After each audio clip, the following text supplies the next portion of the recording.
All right, guys, welcome back. Episode 17 of the Fulfilled Veteran podcast. Today I've got Jackie and David here with me, and they'll introduce themselves here shortly. But as you guys know, I self-promote. That way I don't have to worry about pissing anybody off. But we are on Rumble mostly and on YouTube just to grab some more eyeballs and that kind of thing. So we're going to say a lot of F-bombs and all that kind of stuff today, I'm sure. And we talk about what I do, what you guys do, and what we can do together to help the veterans and honestly, just the American dream. So let's talk about a couple things. So if you guys don't know me, I've got two main menus that I help veterans out with. The biggest menu that I've helped veterans with over the past 6 years is your money. So I'm the veteran money strategist. Veterans out there are worth anywhere from $5,000 a month up to $7,500 a month. And that's just the beginning of the tip of the iceberg, as they say. There's always a yes and property taxes, yes and kids in college, yes and voc rehab, yes and your student loans being removed.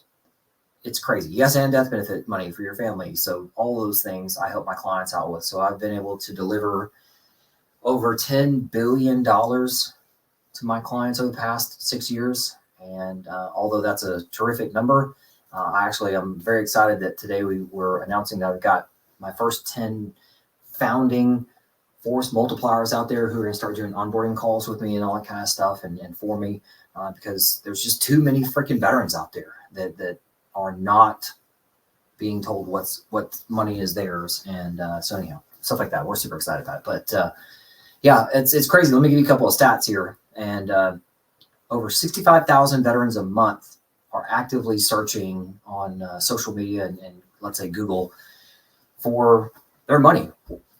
Hey, I heard I was supposed to get some kind of money, VA claims, all this kind of stuff, right? 65,000 veterans a month are doing that, actively looking for help with their money.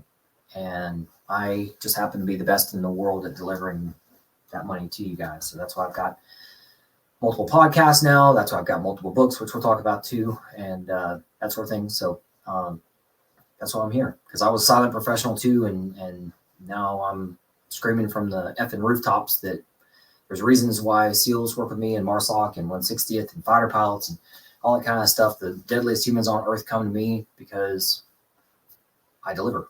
And yes, you do. You've earned this money, your money, and I'm the guy that delivers it. So that's a big thing I do. Another thing I do is help you guys out with your empire. So if you're growing something or getting it going, either way, I want to know what you do, what I do, how we can get that together and get that elevated. And I'm happy to help you out with that. The reason why you see a book over my left shoulder here is the first book in the series of 4 that I've already got a contract with. The first book is already gone to number 1 on Amazon pre-sale, by the way. And we'll have that link below. But if you can't read it, it says it's the first 5 fucks to give. So veterans, if you're wondering what the first 5 fucks are, I will tell you. It's a couple of other F words like faith and family and fitness and fun. And there's more F's than just 5. But and finances are in there. So things like that. So that's what it's there for. And it's going to be just a little, this is not it, but it's going to be a little hip pocket guide that's so small but so truthful. And like veterans always tell me and their families tell me, I didn't know anything about it. So the reason why you don't know is because the government doesn't want you to know. They're hiding it from you. I'll give you a sick stat. Over $50 billion a month. That's what's being stolen from our veterans every single month. Over $50 billion a month. And I'm being nice. But guess what? It's in here. This is not the real book, but it's coming.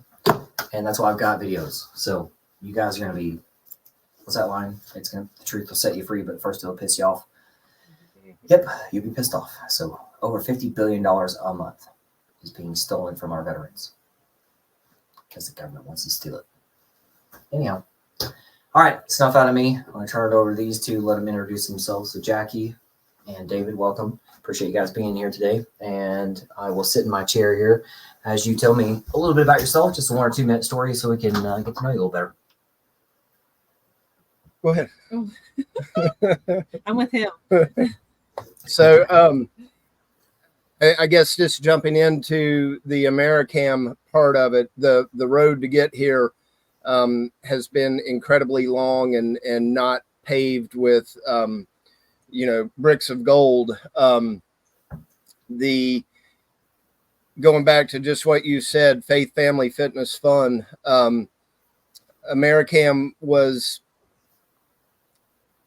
inspired by God to get a camouflage pattern, and I'm just calling it that, but it's a lot more than that, out that just supports this country, supports God, and is, kind of fun to wear. It's not made to go into the woods to kill deer. There's plenty of camo out there for that. This is, for people to put on and just kind of display a little bit of for God, for country, for you. Once again, the story to get here is quite a long story, and could probably fill up the full 2 hours. But I'll just go back to COVID. Jackie's homeschooling. We have 3 daughters. One of them is cross trekking right now from Colorado back to Liberty University with 3 of her friends, and have a 15-year-old who is involved in soccer and volleyball. And if any of y'all know it, if anyone asks me what my job is, I drive a Suburban and write checks. So it's nonstop. And then we have a 10-year-old who is trying to mirror image her 2 older sisters, and it's full time. COVID was, I think for us was, I'm just going to go ahead and say, kind of a blessing. Because I've been practicing social distancing since 2006, and it just fit right in my wheelhouse. My family was all on our hill. I had fighting positions out. Everything was good to go. I'm not going to say it was great for the kids, but it got us all in the house. Realized that alcohol and anger were no longer parts of what I needed to be in. So after trying to drink away COVID, realized that it was time to quit drinking. And Jackie was just saying, I want to do something more. I need to do something that I can throw out there and say, look, this country's still worth fighting for. We got to get God back into it. And we were coming up with all these different ideas. She had worked in the camo industry when I was stationed at Fort Benning in Columbus, Georgia. That may ring a bell for some people. She kept trying different things and finally said, God, if you want me to do this, give me an idea. And within a week, she had produced this pattern. And we can get into that if we want to, but I will shut up and let you talk your piece on getting David, what would you do in the service? So infantry. I was 11B my whole career. Joined in high school in 86, basic training at Benning in 87, broke a leg in jump school, got out, went in the reserves, went through drill sergeant school, went back in as soon as they allowed me to, straight to Korea. Went from an E5 to an E3 with a drill sergeant patch, which was fun to try to explain to people. And this was all, pre-Desert Shield, Desert Storm. Left there, went Jackie, to... Does he do this a lot? Does he do the ridge hand a lot? My kids will make fun of him for it. The 9th hand is the only way. I don't point at myself. So it's point. Yeah, that's right. Korea to Fort Campbell to recruiting duty where we met. Recruiting to Alaska to Benning to Fort Drum, and then getting ready to go to Afghanistan and 25-mile Hua march. Ankle swells up, it won't go down. I'm falling back on runs a little bit, and I went on sick call And the next thing I knew, I was, handing out towels at a gym and waiting for my med board. And so He was very angry. yeah, I was not a happy. I was not a happy, but looking back, God had a plan, and it was to be a father and a husband, which what I was doing was not conducive to that. And I didn't come to that realization till about 3 or 4 years after I was out. But so 86 to 2006, just being an 11B. And that was, I guess I will say the Fort Benning part, I was down there, got rerouted to go down there to train people because there weren't too many of us left from Desert Shield, Desert Storm. This was in right as 9/11 happened. And we started up the combat leaders course, and Jackie's like, I got to get a job. And that's where she got into the camouflage business. So that's kind of a snapshot of the career. So Jackie, what do you? I was raised with my grandparents in upstate New York, not upstate New York, outside of Buffalo, in Lackawanna. And I was into sports, and I don't know. Is there a upstate in New York and Buffalo? Is that terminology? Yes. His family's from upstate New York, the Finger Lakes region, and I love that area. And I loved where I was growing up until I moved away. I love Virginia and just everything that has to offer. I married young, moved up to Alaska, kind of adopted all of his soldiers, and we kind of continue to do that today. We just have, Sunday dinners and open door policies, and it was an experience for sure. But once I had children, I thought I'd be a working mom, and we were in Fort Benning. And I had a really good job. I loved it, and wanted to go back after I had my first daughter. And probably 2 days beforehand, I almost had a breakdown. I was like, I can't go back. I can't leave her. I can't put her in daycare. And he said, well, then don't. Do what you need to, and we'll figure it out. And we've been doing that for a while. So. Yeah. So the one time I checked needs of the Army for anything was coming out of recruiting school, and I didn't know that Niagara Falls was near Buffalo. However, needs of the Army was for me to go on recruiting duty in Western New York, and it was an eye opener. I will say that they lied to me then and said if you put 72 people in the Army, you can go back to your unit. You do the full 3 years no matter what. So but that we met when she was in college, and we met literally before she went to college. We didn't know it. Yeah, we didn't know it, but it was, I was coming down on orders, and we'd been hanging out quite a bit, and the idea of moving on without her, basically was a phone call that I said, I've got orders for Germany or Alaska. Do you want to go with me? One of them's accompanied and one of them's not. And it was a 5 a.m. call. And she still says she's waiting for, a proper engagement, but we've been doing it ever since. So what's funny you mentioned that, because yesterday I met a couple there. They were on their 40th anniversary.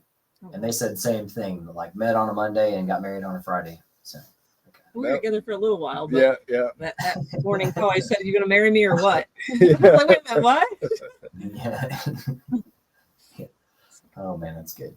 Good. What? So then, what? I don't call it inspired, but like, what was it even? I'll let you take the words. Inspired is a good word to start with. So, what inspired you guys to like camouflage and what you did, and take it from there? Give us a little more detail about that. Well, after homeschooling and things, I felt like I could start something new, and I was going to try to get a part-time job, but really there's nothing in this area that was palpable to what I was doing beforehand. So I kind of reached out, and no one was really looking to expand their marketing department or anything. So I didn't hear anything back really. And I had a different idea that I was going to approach them with, just to, come up with a camouflage. And then I just a lot of prayer, and it literally put it on my heart for a while. And I just I can't do that. There's just no way. I know what it took to get a camouflage pattern out there because I've seen it. And I was fighting a lot at the beginning, and then finally it put it on my heart. He had the name, he had the look, he had everything. And once I sat in front of my computer, because it literally had started out. We were talking about, I think probably about her Mac computer, and that she was talking about wanting to maybe get back into designing a camouflage. And so she had reached out to the company she had worked with before, and obviously they were 20 years older, and some things had changed. And it literally started with, we were walking through the garden, and one of where we live is out in the woods, and inevitably we have feral cats that move in, and one of them was laying in a bush, right beside us, and we couldn't see it. And I'm like, if you ever get back into doing camouflages, that's what we need to do. This tabby cat laying underneath the bush, and you don't even see it. There, you could do something like that. And the original idea was a traditional hunting camo. And she still had a lot of friends in the industry, and we reached out to a few of them, plus the old company, because she could work remotely, and what she needed to do. And as she will tell you, she would rather sit behind the computer and just design things all day. Running businesses is, unlike the Army where there's a manual for everything. If you're doing it on your own, it's a rough road, especially if you're, I'm a shotgun blast, and when I need to be a rifle blast, I'm squirrel, I'm gone. She could focus on doing what she needed to do, but just trying to put the pieces together. But she looks down and sees this cat, and she goes, I think I'm going to do camo again. So immediately I'm like, okay, well, we need to get a new computer. We got to get this set up. You need to call this person. You got to get this. And so I'm jumping through hoops, digging up all of her old stuff. I'm like, we'll call Ted Nugent. We'll call, everybody in the camo industry, which was kind of cool because we did get in front of the original, the grandfather of camo, which was Tree Bark, Jim Crumley. And we spent a day with him. And I think he was the seal of approval she needed, that we don't need more camo, but the country needs this. His wife looked at it and said that should be the backdrop for the NRA. There was, it was a neat experience, but after looking at this cat, she started trying to put camos together, and it was just frustrating. And then she's like, literally, God, if you want me to do this, show me what I need to do. And all the background sticks, everything in it are from our yard.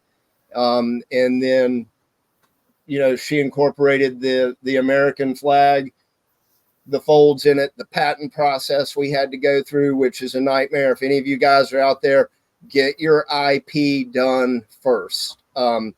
You've got to protect it, because the minute it goes out, anybody can do it. And then, the other part, you would think it would be easier in the Southeast to find American made stuff. It is almost impossible to be wearing this shirt at any price. But the key for her was no one's ever going to turn over one of these and see made in Bangladesh. But that is a goal later on. Yeah. We hope to try to bring manufacturing back, we're just a small nothing right now, but hopefully if we can grow a little bit, I'd love to get a network of military families, American made things, and have a site that people can basically build their own companies, knowing that they can use American made things, and find these manufacturers, these small places that are kind of out in the middle of nowhere. It took us almost 2 years to find a manufacturer that American made that can take American made fabric and make a shirt out of it. Yeah. So, but back to your inspiration was literally looking at those cats, and then, and then asking God. Yeah, a lot of prayer, a lot of prayer. Still, He guides every step. I mean, sometimes you want it to go a little bit faster, but you got to realize it's God's timing and not yours. So whatever. Like that's why I say I'm excited about things, but I have to ground myself too and go, okay. Yep. Well, we're so used to the thing today, and that's why I'm talking to you guys. Yeah. Yep. You're so used to instant gratification that you forget. I mean, we're just barely 2 years old, and that was what she was talking about. One of the things for the veteran resources is, or for anybody trying to do USA manufacturing, is having someone. The wheel's already been invented. You just have to go find it. But the finding part now is so hard. So, part of what we want to do on the website is have a link to, we've done the legwork. These people will do it. Nothing's cheap, and on a, going back to your money part of it, on a, single family income with, my veteran benefits. And then what I do with my insurance company, child in college, child doing travel soccer. Another one just got on travel soccer. There is no, if it's in the bank, it's going to get spent. And, plus having to go buy a $6 gallon of milk this morning was a rough deal. So, it's just, it'll be there. Like I say, God's got it, but it's been a fun road to get here. I'm not going to say it's, like I said, it's not been paved with bricks of gold. There's been a lot of cobblestones. It's kind of like, the lower streets in Charleston. You'll trip if you don't keep your head up. And where are you guys? What state are you in? We're in Virginia. Southwest Virginia. Yeah. Outside of Roanoke, in between Blacksburg, Virginia Tech, Hokies, go Hokies. So we're over on the west side of the Blue Ridge, which is the further away from the eastern shore you get, the greener and prettier it gets sometimes. So that's cool. Very cool. I'm in Ohio, or other side of Ohio, Indiana. So I've been in Indiana now 12 years. But I'm from Texas originally, but was born in California. So go figure. There you go. And I don't know if you guys know me very well, but if you don't, I was an infantry guy, enlisted infantry in the late 90s, and I got med boarded out from Germany in 2000. And then was in college when 9/11 happened. So I tried to get back in a couple of different ways through special operations, stuff like that, and be a warrant officer, pilot, all that kind of stuff. That I got told no by the government. And this is post 9/11. And then so the slower yes was college. So I just went to ROTC down in South Texas and Corpus Christi. And a couple of years later, got my degree and got a yes for not only commission, but for medevac pilot. So I flew medevac missions over in Afghanistan. So nice. My point coming back to David on that is the combat that you wanted to see. I think those of us who've been in combat will say it, that we've seen enough for everybody. So you're better off. There's so many people that struggle with that. So let me just give you both a bit of kudos on that. But there's even a Green Beret that's a client of mine, and he's like, "Oh yeah, but I'm not a combat guy. I didn't get to go to combat." And I was like, "You're a fucking Green Beret, man." I think you're good. Ask your buddies if you should feel bad about yourself. And so anyway, we all struggle. The people who saw combat didn't want to. The people who and the crazy thing is, I was a medevac pilot. I knew what I was getting into. I felt bad for people who were guard and reserve and or chaplain assistant who's kicking down doors or whatever. It's like, geez, man, they didn't sign up for that shit. So just kind of put your faith in faith, you know. I mean, even for the Desert Shield, Desert Storm time, it was. I mean, you figure 100-hour war. The unit, because I was coming out of Korea, I ended up as a security for shooting down. I can't think of it now. Field artillery unit that was air suppression or whatever. The guys with the, not Vulcans, but I can't even remember the name on the back of the Humvees now. But Javelins, or what the hell they call those things. Yeah, well, no, it was I air know what you're defense. talking about, the little tube air, for the yeah, and it was to pull security for air defense, huh? Mm-hmm. No, it was and I understood it at the time, but your whole unit's deployed, and while the CIB is a unit award, you're not assigned to them, so it's kind of like I get the ribbons, but not the badge, and their days, but once again, it was even coming out of Alaska, my orders got changed to go to Benning instead. We were on the route to Campbell, and they pulled like 60 of us from all around the country to go start the combat leaders course. And this was right after the Jessica Lynch thing. I mean, we were literally laying in bed at Fort Wainwright, and all we had left was a mattress and a TV because the movers had already come. And our ETS date from there was, I think, 12 September 2001. And you hear that music come on the TV, and Jackie and I both sit up and are watching them fly the plane into it. And within 24 hours, my orders to Campbell had been changed to go to the 29th and start the light leaders course there, or combat leaders course. I think originally when I was in the early 90s, it was light leaders course, to ramp up for what was happening. And, looking back, I would have never thought that it was going to be a 15-year war. But it hadn't stopped since Desert Shield, Desert Storm. It's just changed names, it seems like. So,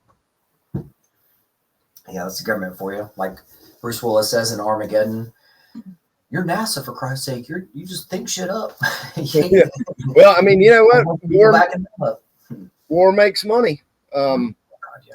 So, you got to look at it however you can. That's funny though. You talked about the pilot. We had one of my soldiers in Alaska went to warrant officer selection. He ended up flying Chinooks, and I mean, just recently got out. But she stays in touch with more of my soldiers than I'm scared to death to go online and look something up, because every time it goes to fallen hero, and I'm like, God Almighty, So, but she was a mom to my whole squad and platoon in Alaska, and a lot of them have veteran businesses. I'm like, I'm going to send them this, after we talk to you, I'm going to send them a link and just say, hey, go check this guy out. So, but it's been a good road, but lot of doors open. Like I said, I didn't find Christ until 3 years after leaving the Army. I joke around and say I spent 20 years in the military thinking that I was doing all of it. I spent 3 years as a civilian and, found myself on my knees, and I had 2 routes to go, and, God was waiting on one of them, and Valhalla was on the other. And it was, it was a rough time. But you go through the doors he opens for you and try not to just kick the ones down in the hallway. No, I'm glad you said that. Appreciate that. I'm sure a lot of other people out there are saying and feeling the same thing, and just every day you just gotta put your hands up, Yep. That's all you gotta do. It's there's always a plan. There's always a plan, not your plan or my plan. There's a plan. But you got to be here for the plan. Yeah. That's what I tell people too. I'm like, I'm just a tool in the toolkit. That's it. I'm just do my thing every day, and been doing it 6 years and delivered a shit ton of money to these people. And but there's just so much more work to do. Although I wish I could double and double and double it. It's not up to me. But now I've got 10 people that I just onboarded today, and they're doing onboarding for me and with me, and that's awesome. They're called force multipliers for a reason. So it's we're on the right track. Yep. So back, I mean, just wanting to go back to the AmeriCam, a lot of people have asked, how, and while we haven't gotten a ton of negative people that have seen it, almost everyone that we've talked to, Joella Bates, who is a international women's longbow shooter ran across her from us meeting Jim and Sherry Crumley, and is really promoting it, fell in love with it. And I mean, the camo, even one of the, which one is it on? I don't know if you can see it, but on this shoulder, it looks like there's a cross in it. And that's literally from one of my missed field points hitting a cherry tree in the yard. It split the tree and it grew into that. And so Jackie's got it incorporated all through the AmeriCam one. And then we just came out with the wave pattern, which is the blue one, basically for fishing shirts. I mean, that was the idea behind it, with trying to find people in the U.S. that make a fishing shirt or the cloth for it, because then you got to dye it. But I'll let Jackie explain that one, because once again, we're not saying that God's promoting this. We're just saying that God inspired her to do it, and he's definitely in it. Yeah, whatever I do, God needs to be in it, because that's, I mean, he's everything. And you can't leave him out of anything. But I will say this, if you, going back to the IP process, we had originally thought that the AmeriCam would be the base, and she could just make patterns whenever she wanted it to, and we would add it onto it. But when you start changing backgrounds and colors, you have to go through a whole nother patent process to protect them. I've never heard that. Yeah, so the idea of the American, one of the things she did have patent, which I'm okay to talk about, the folded flag, right? That the underlying background in all of this is the waves of the flags. Each of the flags that are in this are flags that I re-enlisted under. And then one of them was a gift from our congressman who it was flown over the Capitol. So there's meaning behind everything, but she had to patent the process of the folds in the first layer, and then using the colors and the leaves and the sticks in this one had to be spelled out. And while the folds and the flags on the wave pattern are still in it, she overlaid it with the blue colors, which we can change or things. But go ahead and tell. I love. Well, what makes AmeriCam is the background is all American flags. Like all of them, every pattern that comes from AmeriCam is going to have the flags in the background, and that's just part of what makes AmeriCam. With the overlay and the fish. Oh, well. I love it. Well, that one just came out, and we're really in the beginning process of it, but it's got the American flags in the background. It's got waves from lakes and oceans that we've been on. And then the cool part is the God part of it that is inserted is that there's two fish in it, and they're both the same kind of fish that come out of the Sea of Galilee. And one is a barbel and a St. Peter's fish. And one's a carp and one's a tilapia. There's three that you can get out of the Sea of Galilee today, but one of them's a bottom dweller, the catfish. It doesn't have scales, so they're not allowed to eat it. So anyways, the symbolism is, and I hope that that's what AmeriCam is, that, feed 2, get 5,000 that follow Christ. So.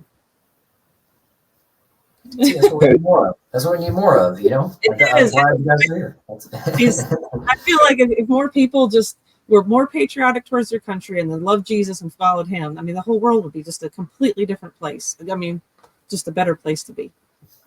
I started using that a lot more about American Dream and just the American ideology, that it's not a location. I mean, a small handful of us could land on any small island and go, let's make this America, and we could.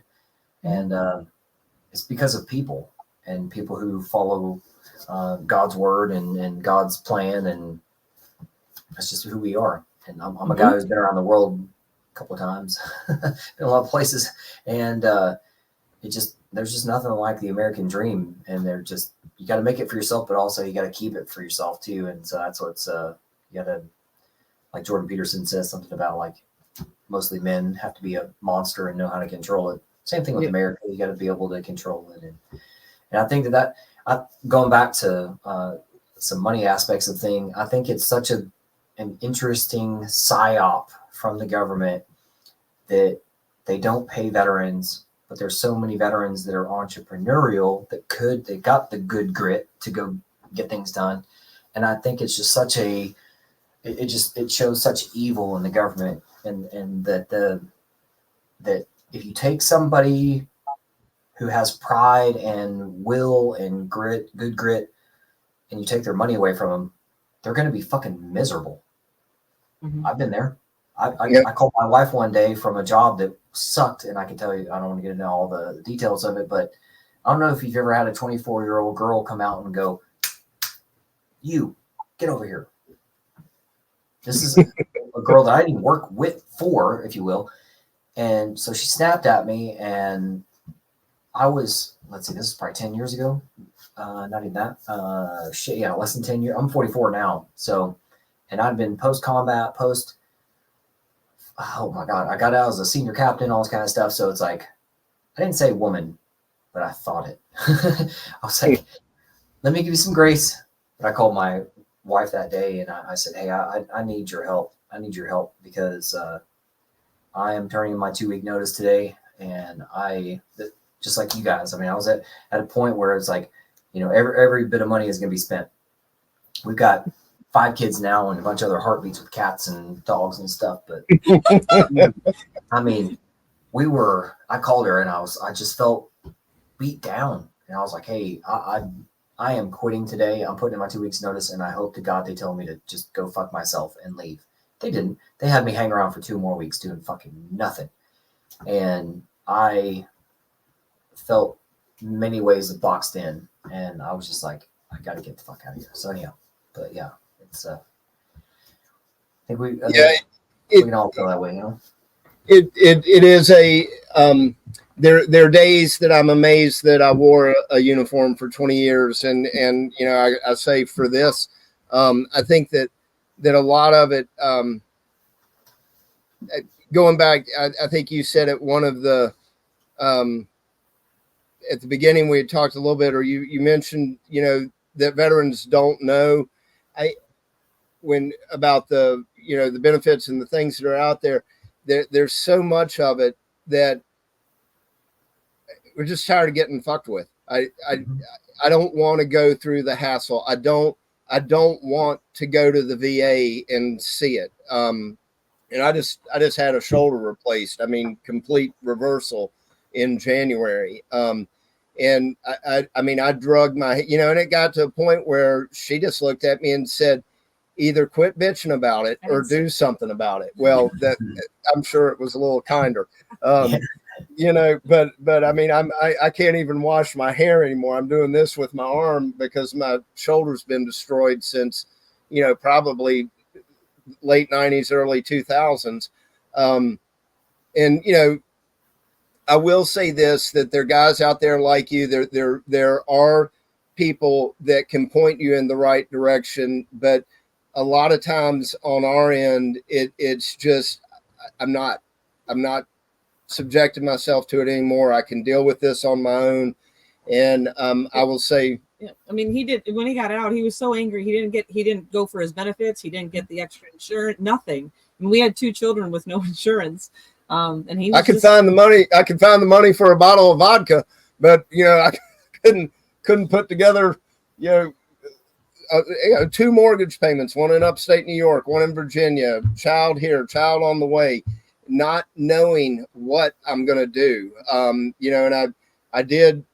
I fell into, I ended up in a good community with people that like veterans. There's no post close to us, so it wasn't like super easy. But there were some godly men that wrapped their arm around me that I didn't recognize at the time. I do now, and some of them have gone on. But just, kind of kept guiding me. And like you were talking about having a 24-year-old snap their fingers at you, I realized early on that I was not made to work for anybody, that if I was going to keep my sanity, I needed to be unemployed every morning, which meant that I needed to be my own business owner. And how I ended up in the insurance industry, I do have an idea, because I was good at recruiting. So, it was being able to talk to people and get out there. Insurance is what it is, but I was able, to scrape it together long enough, and then finally looked at what the guy I was working with was paying me versus what could have been going into my bank account if I just got the access to the companies, and walked in, one day to her and said, look, he's never going to make me a partner. And I didn't sign a non-compete. So I think I can do this on my own. And I was really expecting her to say, no, stay where you are, do that. And she's like, go for it. And I'm like, you understand I'm quitting and we're just going to wing this till I figure it out. And she's like, you've always just winged it. Mm-hmm. So stop complaining and get out there and do something. Yeah. So that's when I started my agency. And I'll say that along those lines, the benefits have increased. I'm at 100% now. And I wish that I didn't need that each month. I wish that was going into, all the fun things, which I think, with God's grace and blessing that AmeriCam can get there. I love the company. Like I say, we haven't seen anybody that says, oh, it sucks. And I mean, you look at what's on the back of Chevy trucks going down the road with big American flags that, look like an 8th grader painted them. No offense to 8th graders or painters. But, I mean, everything from a NASCAR race to being on a fishing boat off the coast of Florida, it is once again just something showing pride in your country. And it's kind of cool. I will say that it works fine for shooting small game in the backyard. I mean, you're not doing that. That's right. I haven't seen that raccoon in a day or two. Throw a couple of grenades out there, right? Yeah, that's a different story. It would work great for that. So, but it's been a neat trip. But once again, the biggest part is finding American manufacturers and finding even cloth in America. There's what point in time can you do like partnerships and stuff like that too? Just for an example of like, okay, how can you not only have a with mentors or with people that are leading you, they pull you up because they also can pull you over. So I'll give an example. I don't know Marcus Luttrell. I don't know Tig from 13 Hours, but I know people who know them. Mm-hmm. Yep. So when I said, well, you know what, I've already got a book that's coming out and I need somebody to write the foreword. It doesn't mean they're writing the foreword, but I that was my ask from last week's podcast. I said, hey, the guy I interviewed knows those guys. And I said, I know cool people, but you know people who a lot of people know. And that could really open this whole, there's so many special operators, especially that I've worked with, who they get frustrated with their process, their way out. Like I'll give you another Green Beret story. There was a Green Beret client of mine. He was over in Afghanistan doing the thing, and then he falls. And then 9 months later, he's out, not on the streets, but he's out back to the street. And he's like, just like a major league pitcher having shoulder surgery or some shit like that, Like if it's career ending, you're done. And they just say, all right, you're out of the majors. And he said he went through a pretty fast, I won't call it a depression, but a loss of, holy shit, I was doing the thing, and a couple of months later I'm out, and they don't even answer my phone call anymore because those dudes are still over there doing the thing that I wanted to do. And he's like, I'm out of the majors, and now I'm just doing whatever, flapping in the wind. And I think we all have been through that kind of thing. And so anyway, but just point also back to that even a special operator, anybody who gets out, there are things like TAPS classes and shit like that, but nobody's ever gone, yay, TAPS class was the best thing ever, and I'm a billionaire. No, nobody. So it isn't working, and it hasn't worked. And that's why we're calling it like a survival guide. Like this is going to be your survival guide. It's small enough, hip pocket training. You can buy 10 of them and hand them to your buddies because that's what it is. The government's not going to do it for you. And anyway, but yeah, so I reached out to just last week. I said, hey, I'd certainly love to. I've done the hard work. I've got the book. I've got a contract to have 4 books, and it's already gone to #1 on pre-sale. Can I get maybe Marcus and or Tig to write a forward and just help me help more veterans. I mean, that's all I can do. Do my little part. Yeah. Well, what is the seven? Something I was going to think of too for you guys is like 9-Line Apparel. Have you guys talked to 9-Line Apparel? I have, and Red, White, and Blue, and and I mean I've reached out to a lot of them, and I'm going to say, I mean, literally, you and I are talking today because she took the leash off, and I said she came up with the AmeriCam, which is the Facebook page with AmeriCamming, and she said, just fine, go. We need hits on the website, do something. We need to make connections. Yeah, we need to make connections, and so weeding through Facebook. Take everything with a grain of salt. It's like you guys on True Social? Have you seen this one? True? Yeah, I mean, we can go down all the rabbit holes. So but it has put us. I literally got on all the veteran networks on there and just kind of introduced myself and put the hat up there. And I think I must have run across you somewhere, because when Rachel sent me that note, I looked at Jackie and said, "This is somebody fishing. They're just wanting money." I was like, I sent her back an iPhone note, and she called me right away, and I'm like, holy crap, it's real. And we're not social media gurus. We don't know how to use it. Well, I get banned a lot, so it's like under my aliases. Literally Facebook is a way for my mom and family to see pictures, because I can't keep up with everything that we're doing, and it really is a means of communication for me. And I'm, sorry if I piss people. Actually, I'm not sorry when I piss people. I don't care. I kind of do, but not really. So, but it was the hits that we would get. I just sent out things everywhere on just the veteran network. And we had tried several, just reaching out to talk to people. One of my good friends is still working at Range Control in Fairbanks, and he goes to the SHOT Show every year. And in the SHOT Show Bible, there is, they've got tags for every veteran network. Now, albeit what we need to be is more into textile than guns. I like the guns part, but it's, a lot of those companies, you could call directly or reach out to 9-Line Apparel, Red, White, and Blue. But we're so small. That everyone wants. Yes, we can do it. Hand up. Yep. Well, they need 10,000 yards of cloth or this or that. And you're like, no, I really need to just kind of do this. And you were talking about it. I mean, it's like the seven steps from Kevin Bacon. Everyone in the country, you're 7 people away from knowing him. And within her industry, I mean, reaching out to John Rich, to Ted Nugent, to Pete Hegseth, I can't get to him. Yeah, I mean, there's always a gatekeeper.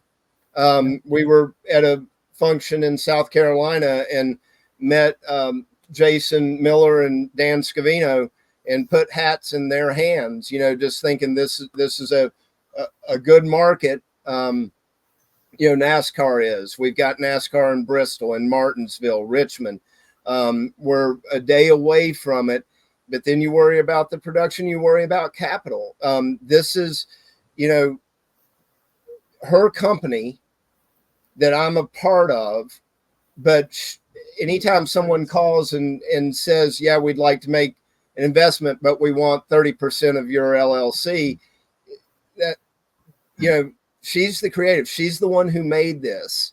So you look for ways to get capital to try to grow it, but to get to where they are, you've got to have the production in line. You have to have the source for material in line, and you got to be able to take an order that comes in. And if you get on the website, on the AmeriCamUSA.com website, licensing there, we would love to license these to companies that wanted to do it, whether we sold them the cloth or they printed it, but it needs the made in the USA on it, not USA, Mexico, which I didn't even know they formed a town in Mexico named USA.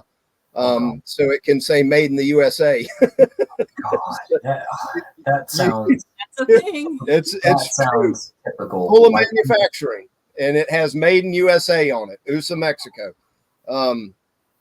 So, if nothing else, in the veteran, broadcasting, what you're doing here and reaching out to small companies, which I know the money side of what you do, and I don't know if this is fairly new or if you're just kind of getting into the entrepreneurial part or growing business part, but I love to throw our name in the hat as a resource for guys that are trying to do this or starting manufacturing. I don't want to throw all of our manufacturing out there right now without talking to them first, because once again, these are mom and pop shops that, they can do an order of 500 shirts, but we get an order for 5,000. I found a guy through the Veteran Network, and he's been on some of the pages you're on, that he can handle the bigger ones, but I've got to send him 1,000 feet of cloth that cost X dollars. And, I got to pre-sell a lot of shirts to get there. So it's a neat game, but it does not come with a field manual. FMs are not available. You got to go do it on your own. Trust and obey. Yep. Trust and obey. Yeah. And that's what I'd say too, is just keep walking the walk and talking the talk to people about it, and just networking with the right people, and just like you said, there's no manual, but I'm just saying, if you are, as you're chatting with, I'm going to keep going back to Nine Line, but as you're chatting with smaller companies like Nine Line, because would you say grunt style's too big? Probably.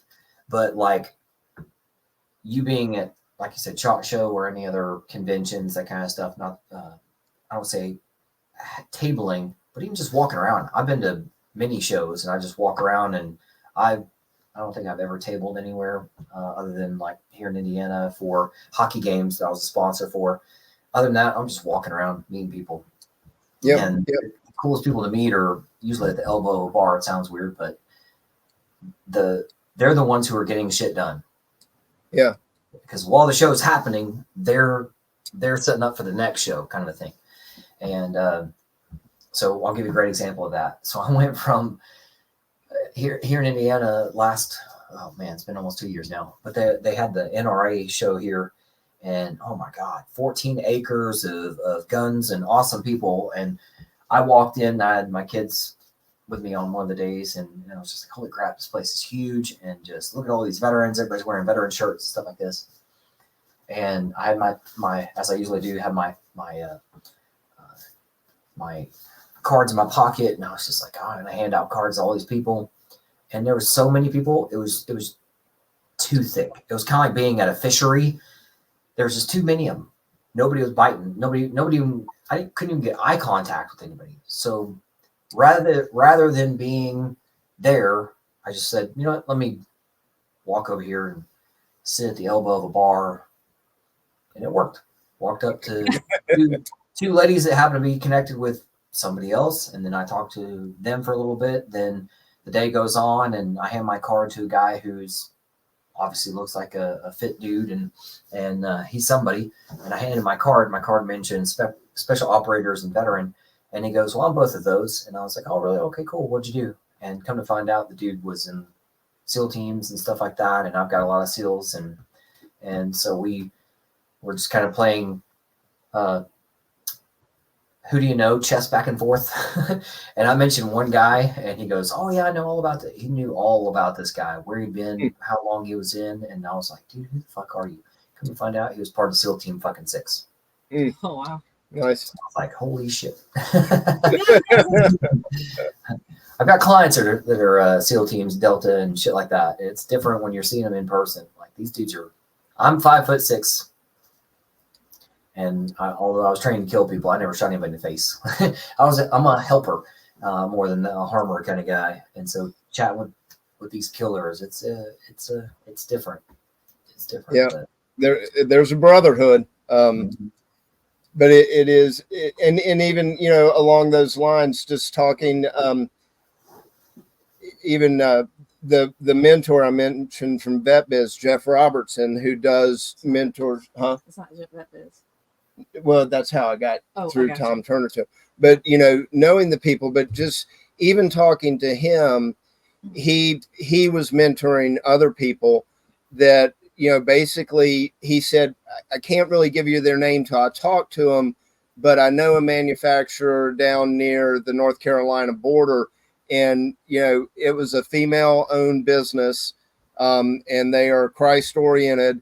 And I mean, it was just like that. All of a sudden we found a manufacturer that, and it's not just making a t-shirt. You have to have a pattern for a t-shirt. I'm like, is that not one hanging at Hobby Lobby? Why can't we just cut that apart and put it on paper and trace it? No, you've got to buy a pattern that has, and a pattern I'm talking about, not a camouflage pattern, but a cutout for a t-shirt to be sewn, and it has to be yours. And so that goes for small, medium, large, extra large, 2X, which then at, you know, $100 a pop to do this. So you got it was insane, but he put us right in contact with him. And I do think the biggest benefit that I've brought to this company with her is, one, I'm not afraid to talk to anybody. Two, I will dog it until I get it, you know, and it's being able to network, to, like you say, I don't know, but put this out there. This is what I'm looking for. Somebody will key on it somewhere and go, hey, I remember talking to this guy. Yeah, I'd love for you to meet. You all should meet. And the follow through. The biggest part to me is the conversations at the end of the bar are great. But if you don't follow it through, it's just conversation at the end of a bar. And that is, you know, leave there with a name, a number, or a way to contact somebody. Because if you, this was my biggest thing coming out of the military in 20 years. Everyone asked me what the biggest change was. And I said, there are three things that I've learned about civilian life. You don't wear a name tag. There's a lot less integrity, and no one suffers consequences. Because if you wore a name tag, I'd remember who you are, and I'd come back and kick your ass for lying to me. You know, I mean, that mentality, once you've accepted that and learn, you know, you've got a phone in your hand to look at Facebook. It's also got a tab on it called Notes. Use it. Write down who you've talked to, where it was, because I'm not going to remember what you and I were talking about this afternoon as soon as I've got to go to volleyball and pick up my 15-year-old. And by 9 o'clock, when she and I are crawling into bed to put on Star Trek, whatever episode we're watching now to fall asleep to, you know, it's gone. And that's been my biggest key is, you know, take notes, keep an idea of who you've talked to and what it was that sparked the interest, because you won't remember it. Yeah, it's funny as you're talking about like taking notes and stuff. I used to, and I probably need to do it again, of like when I was working, when I was in the Army, I would always have your little guide, little green book. Yep. And on the right hand side, it was my to-do list, but on the left hand side, it was to-do, like what idea did I have for something, yeah. And so anyway, that way I could draw a line through it if I had, because there's so many unrealized, and I'm going to go to this on proof. Like Dan Bongino talks about the Moneyball rule, baseball rule of if it works, why isn't it working? So after World War II, all of these smart veterans came home and said, you know what, let's start businesses. So they are mom and pop. Where'd all those go? After Vietnam, way less. I'm not going to talk about Korea War, but after Vietnam, way less, because it was a different style of entry into the war and exit. Everything else was a little bit faster moving forward. It's the GWAT era. GWAT, oh my God. Now that, not that GWAT ended, but technically they ended it. Stupid shit. But anyway, you're telling me, not you, but I'm just saying the proverbial government, you're telling me that all these badass veterans over the past 30 years, where's all the, what you got, grunt style? I got them on right, by the way. So you got grunt style, which is gigantic. You got 9-line, which is smaller. Who else is out there? You got Black Rifle Coffee. Who else is out there? Why aren't there 20 coffee? There are, I'm sure, 20 coffee companies, but why aren't all of them? When you go to like when you take your kids out to eat, and they go, this restaurant has Coke products. This restaurant has Pepsi products. So you know what you're looking for. You're like, okay, Pepsi products, Pepsi, Diet Pepsi, blah, Dr. Pepper. On this one, it's got Coke, Diet Coke, whatever. Sprite, I don't know if it's Sprite is, but my point is back to that. When you go shopping and there's just regular t-shirts and stuff, and you go to, let's say, Kohl's or whatever, they probably have Under Armour, Nike. Why aren't they? I know why they're not. I'm going to say why. Veterans aren't doing enough. That's why there's not a store that is just a store that is filled with Under Armour, Nine Line, Grunt Style, Nike. All of them should exist together. They don't, because veterans aren't doing it.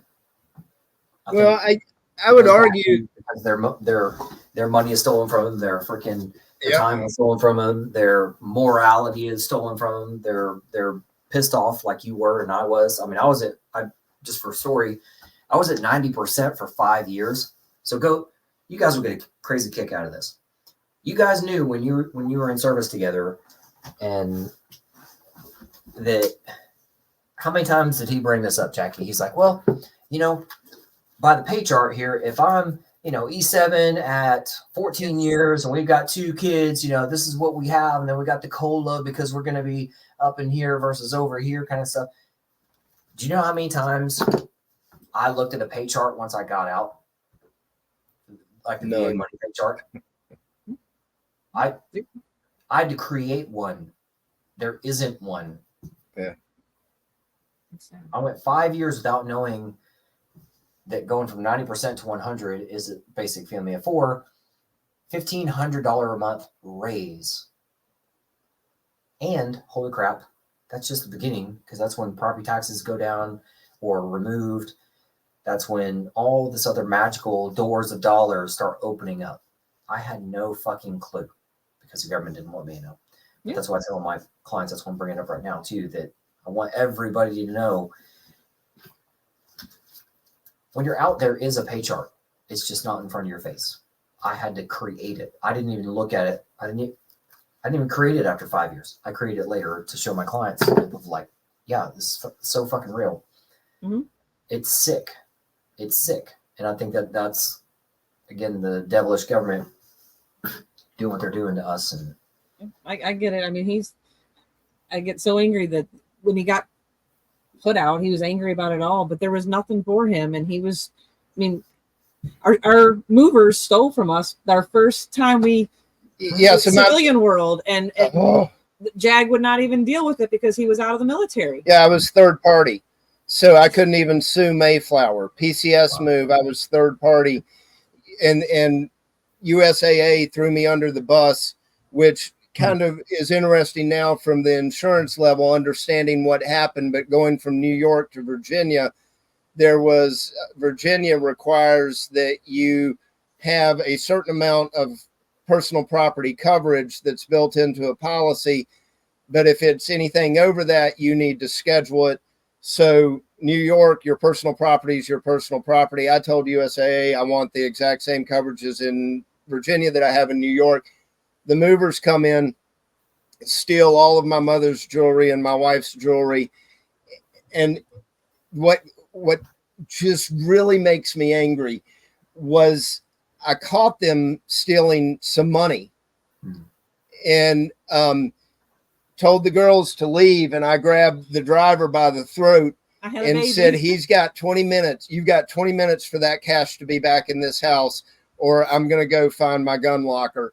And the cash was back. There was no problem. They left. And then my mother comes downstairs because she's helping us move in and says, has anybody seen my jewel box? Mm. So USA denied the claim because I didn't have the right coverage, and I could not sue Mayflower Moving Company because I was third party. The U.S. Army would do it, and transportation didn't pick up my phone. So that was my introduction to the civilian world. But the thing that makes me so sad This is is not working. These people like give their lives and lay it down for their country, and then they're nothing as soon as they're done with them. Yeah, going back to what you're saying about the veteran side of it, I was looking at something the other day, and it was talking about how operators can function at the high level they do because they get really good prescriptions, and the rest of us just operated on ibuprofen, apathy, and pure hate. And some of that goes a long way towards reaching out. One, it's an aversion to ask for help. And the second one is, if you go to Public Square, it's covered with veteran companies that are bigger than us, smaller than us, just guys. And even on the Facebook thing, if you can wade through some of it, they're trying, but in this less than 1% controlled media and not adhering to their rules, it's you've got to have the tenacity to keep pushing it, because 9-line, Grunt Style, Black Rifle, these guys saw it through. And I'm not saying there's a glass ceiling, but there is a level of fuck it that I just don't have 5 left to give. I don't. My give a damn meter is pegged. I can't. So I will say that Jackie doing AmeriCamUSA.com has been a great outlet for me, because I can focus on safe harbor insurance, and I can focus on getting girls to and from soccer and writing. I mean, I might as well get a house in North Carolina for the amount of weekends that I spend down there on a soccer field. And I mean, one of the most amazing things, technology, my oldest daughter shoots 3P for Liberty University.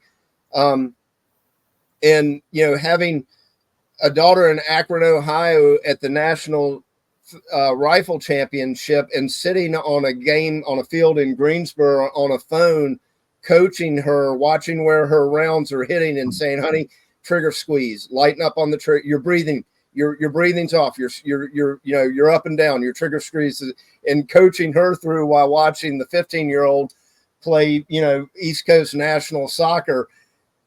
We're inundated with technology. There is so many distractions that just saying, hey, I'm going to rifle shot this company straight to the front. And we're veterans trying to be in control of everything. And you gotta let go of the wheel at some point and say, God, help me. And if you can say that, I can say, Albert, man, help me figure out where my chapter 33 or 35 is for education benefits. I've got to get my daughter through a private school. State of Virginia will pay for, regular school because I'm at 100. But juggling all of it, I will say, going back to your thing, coming back from World War I and World War II, the American Legion and the VFWs were founded because guys like us were losing their minds trying to find somebody who had a kindred spirit, who had been through the same things we'd been through, that they could sit and talk with. And now we're sitting on a, $300 computer. You're in Ohio, I'm in Virginia, and we're talking about our businesses. It's out there. It's just a different mode.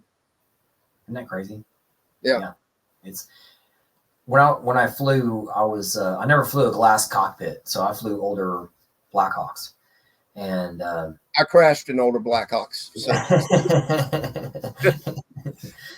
He was fun. Yeah, that's right. So when we had when they first came out with GPSs, we had this, I'll call it a piece of shit, but it's heavy as fuck, but it had this horrible cord on it that it was built to be in a helicopter in combat zone. So, but my point to you guys is that was the first flat screen I saw in a helicopter, and they said, and I was never a lead pilot. I was a junior pilot. And,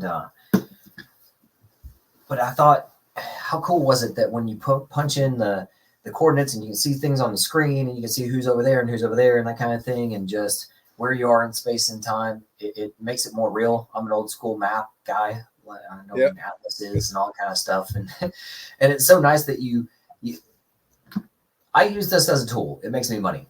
I don't really stare at YouTube and all kind of stuff. And even though I mentioned like Sean Ryan's show, I've never seen a full episode of Sean Ryan. I've seen clips. That's about it. Even though he's got amazing people on there, I'm just like, oh, if it shows up on this feed, I'll watch something and that kind of thing. I think at times, even though we want to all push faster, sometimes you just got to slow down and just remember to live in today. And like you said, be able to be family first. Cause I know, David, you probably struggled with this just like I did, that I would say I was always spiritual. I wasn't religious. I didn't grow up in a church because my parents didn't take me, that kind of thing. I went to different, that was actually more fun because I was able to go to different churches, see what a Catholic church looked like, see what a Pentecostal looked like. So I've been in a lot of rooms, to be able to go, okay, I know where I'm supposed to be. And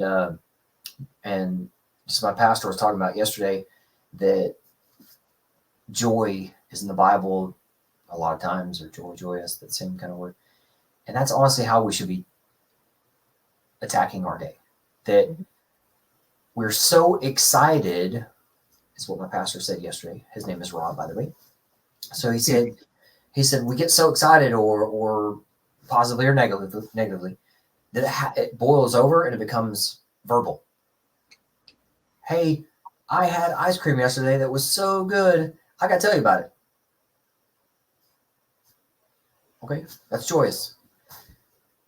We've all done this too, where the kid does something dumb and you walk in the door and go, your daughter, right? When it comes to that, your daughter, your daughter, because I've got a lot of kids, but my youngest is me and the second youngest is my wife. And so when we walk in, we're like, okay, your daughter.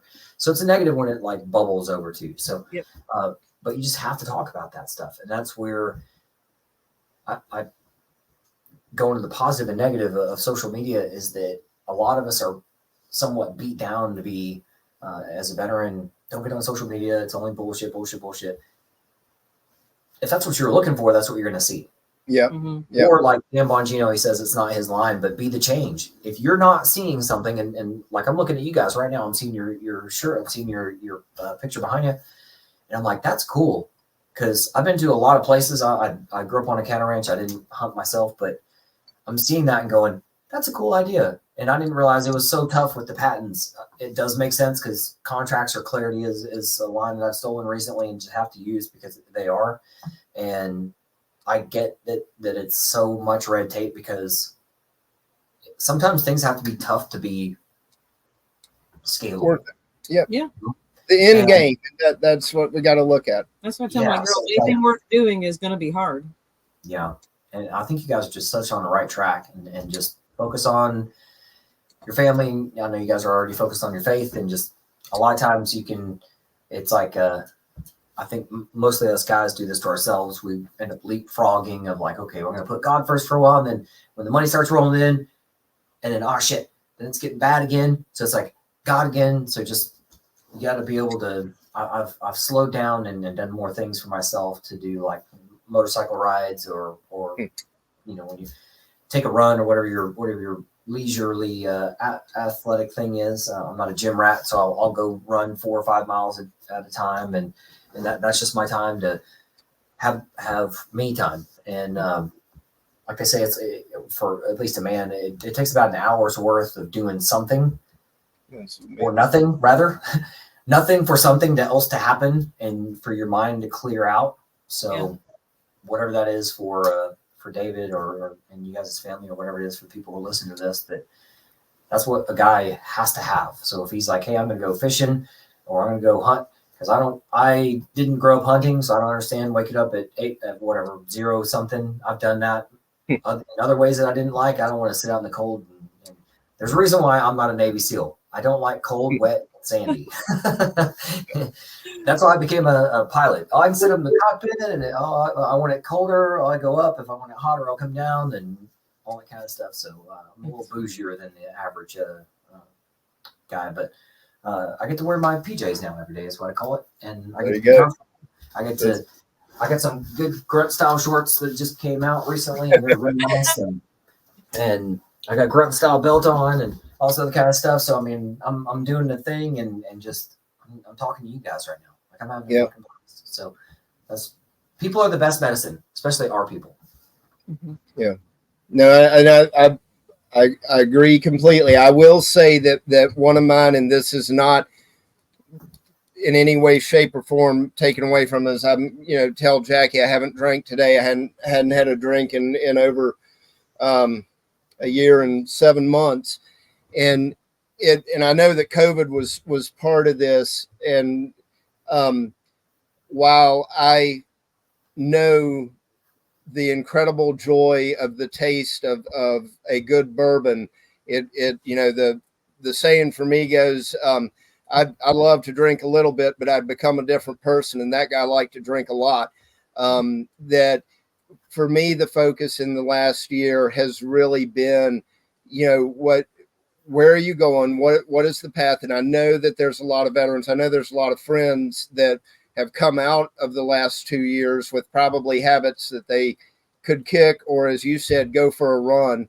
I will never run again. I'm too big for it, and my knees are too old, and I may get on a bicycle or something, but even just rocking up and walking at an EIB pace for 45 minutes, see if you can still get 3 or 4 miles in an hour. 4 miles would be the goal.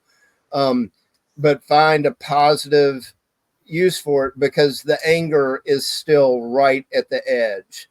The frustration is still right at the edge. Not having a manual or an AAR or an op order for what you're getting ready to do, even at 20 years of absence, was such a formidable part of my life that, the alcohol never changed the problem. It would just numb it.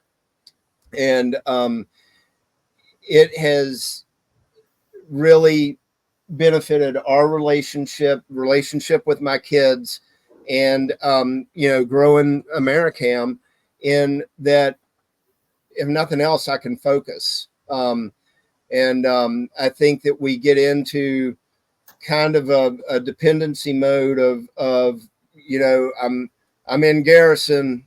It's time to take my shirt off, put my PJs on, and get the remote, and don't mess with me until it's time to go back to the field. And we carry that over, where out here it's a lot tougher. It's every day you're in the battle, and you can either, for me, being self-employed, like I said, I'm unemployed every morning. If I want to go jump on the dirt bike or jump on the street bike or go sit in a deer stand, I can do it. I just have to leave my phone and not be worried about someone calling or missing, a deadline for this or that. But you've got to find the meaning. You've got to define what is important to you. Is getting that next drink more important than making it to the soccer match? Or is making sure that you haven't pissed her off yet today? And I mean, it's only 1:43.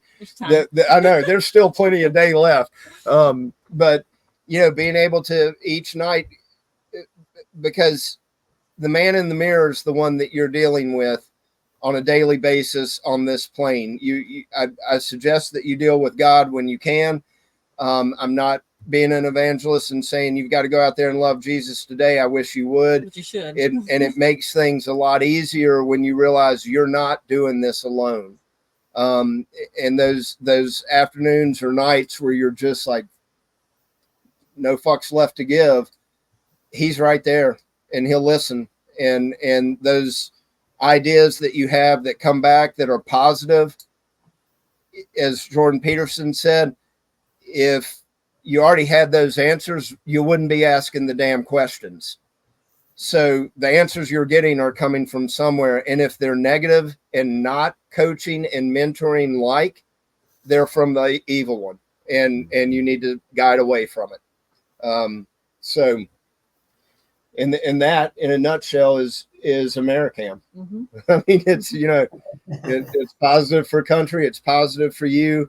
And, God inspired her to do it. He didn't create it, but it was created by him through her, just like the Bible was written by man through him. So it's a neat thing. And I've enjoyed being able to talk about this because we haven't. This is the first time that we've ever sat down with someone from the outside. I mean, other than local mentors and growing this, but it kind of puts it in perspective of what we're trying to do.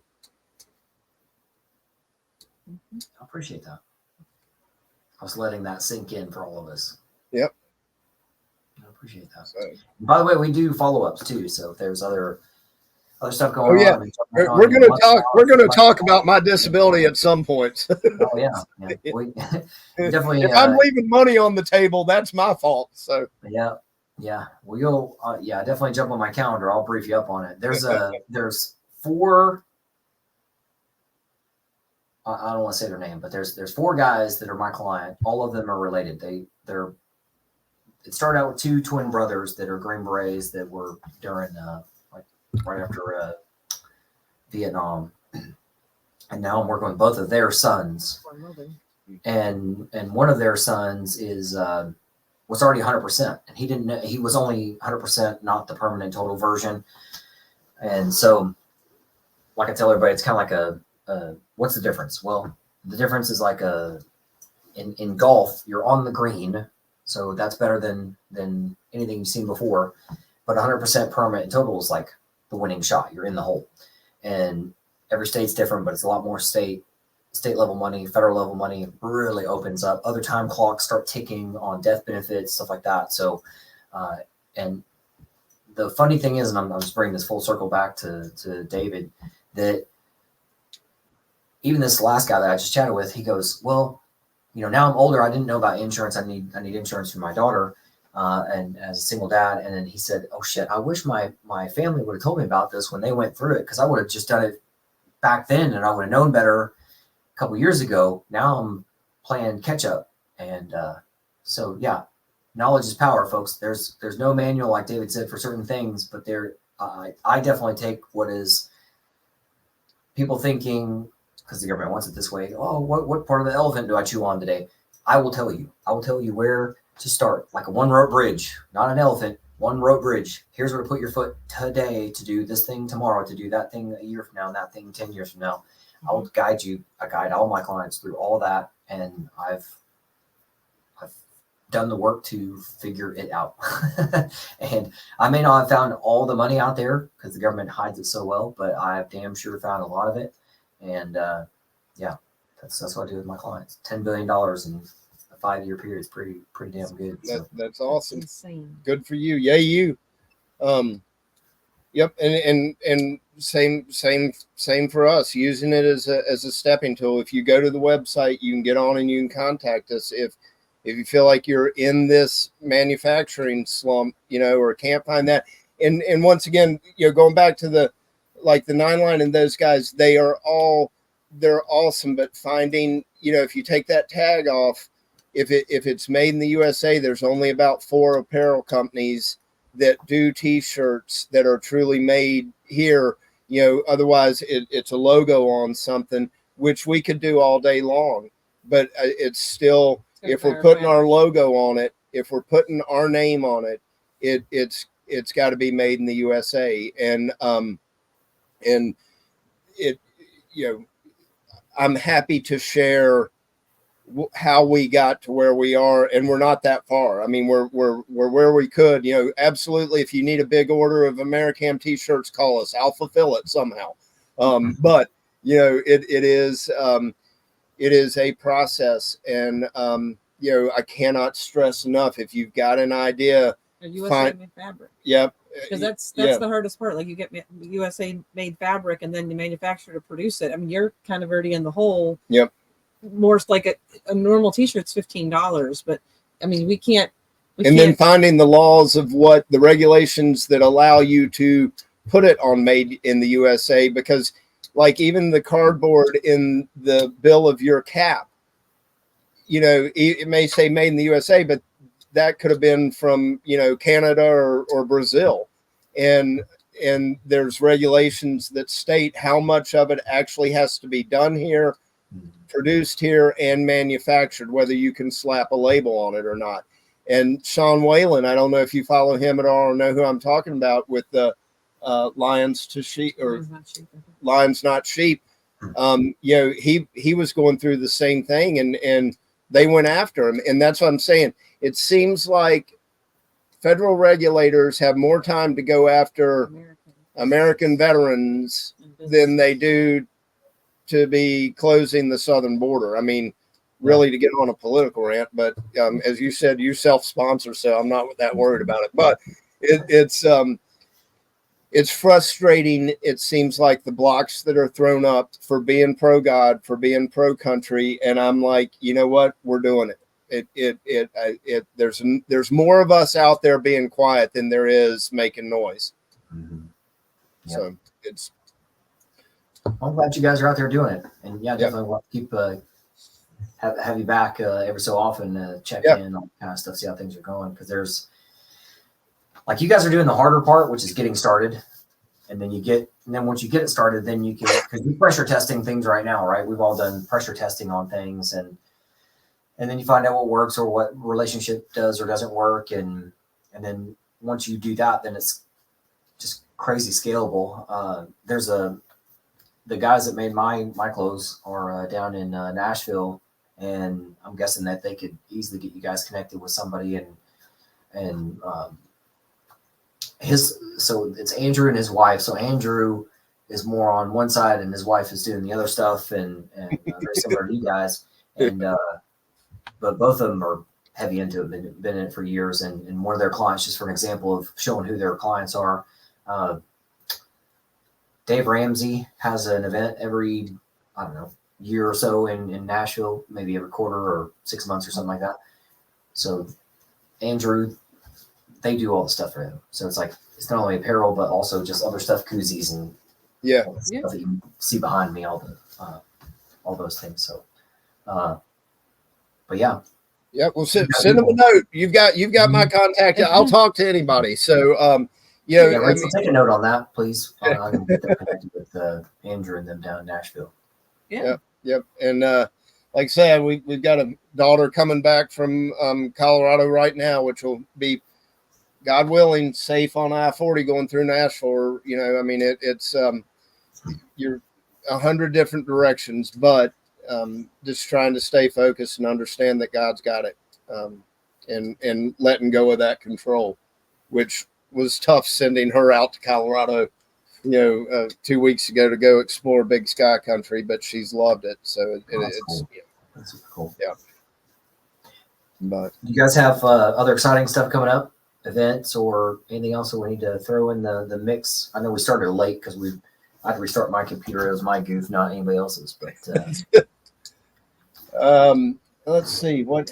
If I could just see past, soccer tournament weekend, and that, that's another thing people keep telling us is, take a tent to one of these soccer weekends. It may not be 100% in line with it, but getting it out there.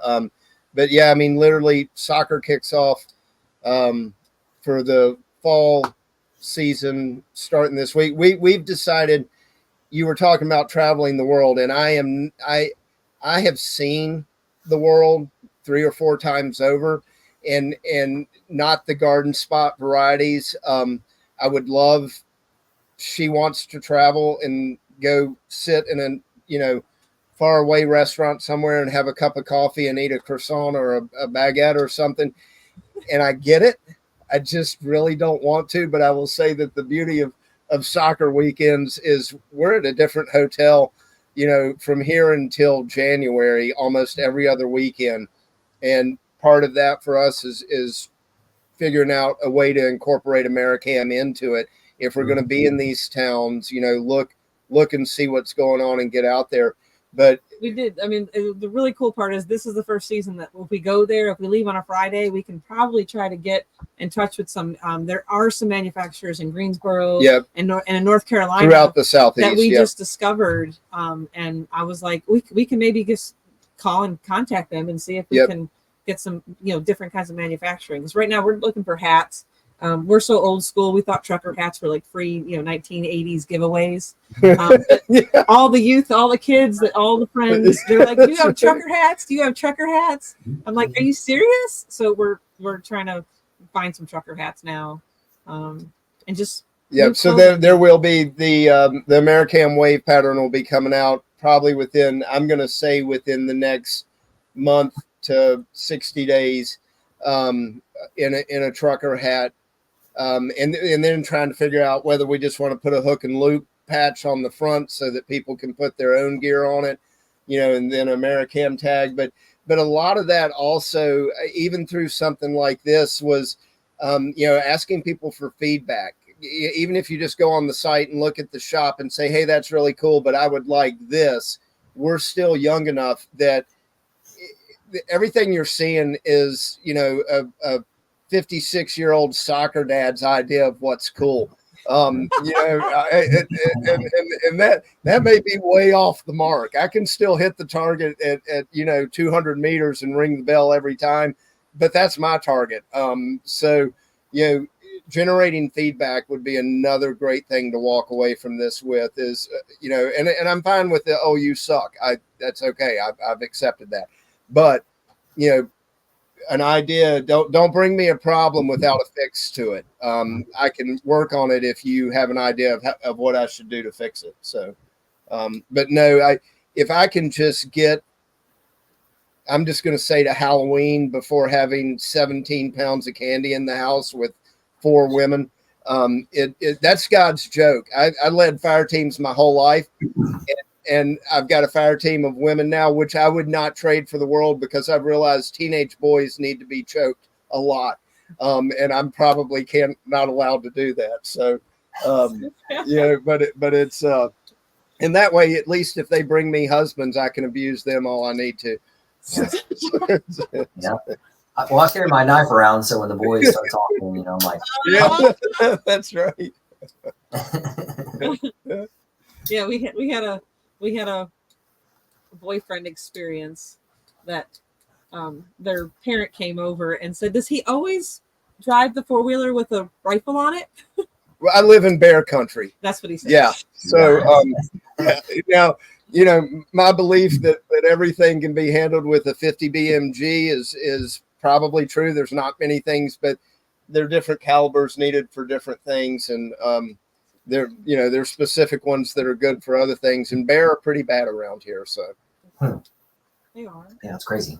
Yeah, you gotta carry your sword around, So I tell my kids, they're like, "Why do you carry your gun everywhere?" It's not my gun; it's my sword.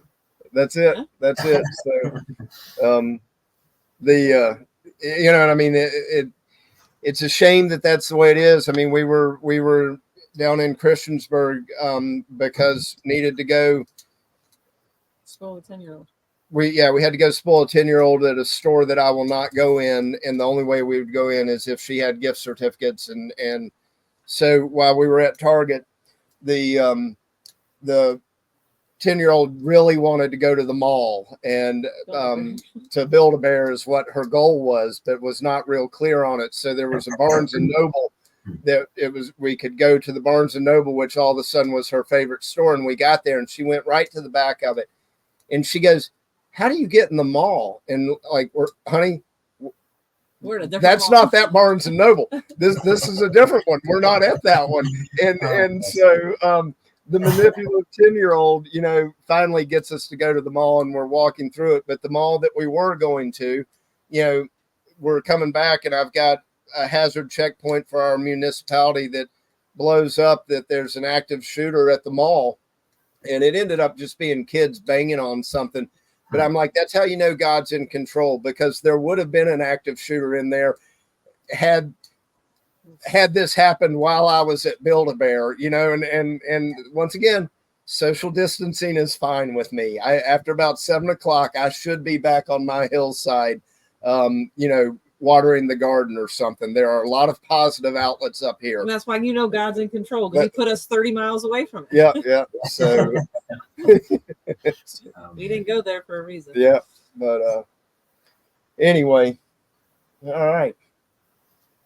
Yeah, I know we're coming up on our end time, even though it doesn't look like it on that clock. It looks like it on that clock there. So, but I got to go pick up a couple of kiddos from the bus stop here soon. So I get to be dad every day too. So, but well, I really appreciate you guys. We'll do a couple of seconds behind the scenes, and then and we'll go about our day. But I really appreciate you guys being here today. Like I mentioned before, make sure everybody out there, you're liking, sharing, subscribing, and support both of us in any way you can. Like we talked about building empires, and there's just too few veteran empires out there. There's, as you've heard today. So make sure you like and share and subscribe, support. And I can't wait to have a follow-up here next couple of shows and bring you guys back and see what else is going on. So that'd be awesome. That would be great. And Albert, thank you a lot. I mean, this was, like I say, and Rachel too, thanks for not thinking that was a nut job that sent back that email. I just getting this out there is one of the big parts. And as Jackie said, she would rather be behind the computer designing and developing things. And if she can rein my mouth in and keep me in line, that, this is ideally what we would love to be doing all the time, because it is spreading a message. And, if you're wearing it and it's cool, that's awesome. But it also invites a conversation, and that can lead to, hey, what have you done as a veteran? Hey, what are you doing right now in your life with God? Or, do you like hunting or do you like NASCAR? I mean, that's kind of the eye opener on this. And, with the wave pattern, being on a boat on a lake at land between the lakes, or being off the coast of, Fort Myers or something, we're trying to get it out there as a way to spread the word without really spreading the word. And that's the goal behind it. AmeriCamUSA.com. Yeah. So, appreciate you guys both being here today. Thanks. Thanks.